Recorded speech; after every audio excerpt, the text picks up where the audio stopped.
वो कहते हैं ना कि जैसी करनी वैसी भरनी। इंसान जैसा काम करता है उसे उसका फल भी वैसा ही मिलता है। अगर आपने अच्छे कर्म किए होंगे तो आपको उसका अच्छा फल मिलेगा, और आपने बुरे कर्म किए होंगे तो आपको उसका बुरा फल मिलेगा। अगर किसी के साथ कुछ बुरा होता है तो लोग कहते हैं कि इसने पिछले जन्म में जरूर कुछ बुरा किया होगा, इसलिए ही उसके साथ ऐसा बुरा हुआ। और अगर किसी के साथ कुछ अच्छा होता है तो लोग कहते हैं कि इसने पिछले जन्म में जरूर कुछ अच्छा काम किया होगा, इसलिए ही इसके साथ आज ये अच्छा हुआ। देखा जाए तो आज के जमाने में इंसान को अपने इस जन्म का हिसाब इसी जन्म में चुकाना पड़ता है, क्योंकि पहले भगवान नोटबुक पेन लेकर के हिसाब करते थे, इसलिए उन्हें हिसाब करने में देर लगती थी। आज के जमाने में भगवान के पास भी लैपटॉप आ गया है, तो उन्हें इंसान के कर्म का फल देने में यानी कि हिसाब करने में देरी नहीं लगती है। आज की ये कहानी भी उसी के बारे में है। एक बार एक व्यक्ति को रास्ते में यमराज जी मिल जाते हैं।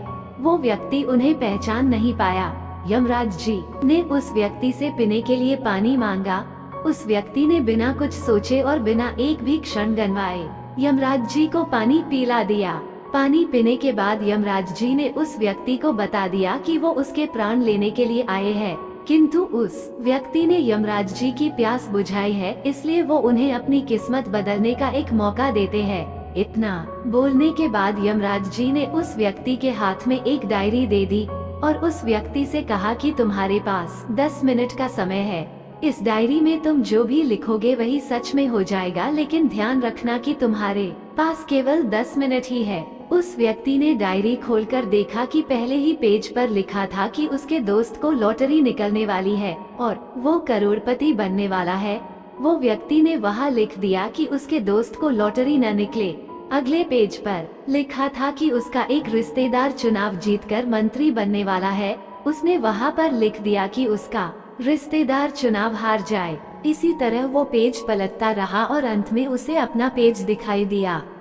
जैसे ही उसने कुछ लिखने के लिए अपना पेन उठाया कि यमराज ने उस व्यक्ति के हाथ में से डायरी वापस ले ली और कहा, वत्स तुम्हारे 10 मिनट अब खत्म हो गए हैं, अब कुछ भी नहीं हो सकता है।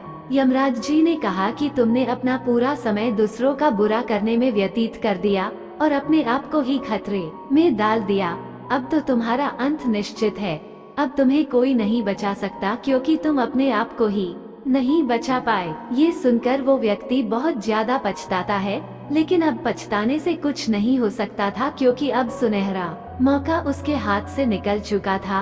अगर भगवान ने आपको कोई शक्ति दी है तो कभी किसी का बुरा न सोचे और न ही किसी का बुरा करे। दूसरों का भला करने वाले सदा सुखी और दूसरों का बुरा करने वाले सदा दुखी रहते हैं। दोस्तों, ये थी आज की कहानी। आपको कैसी लगी कमेंट में बताना और वीडियो को एक लाइक जरूर करना। धन्यवाद।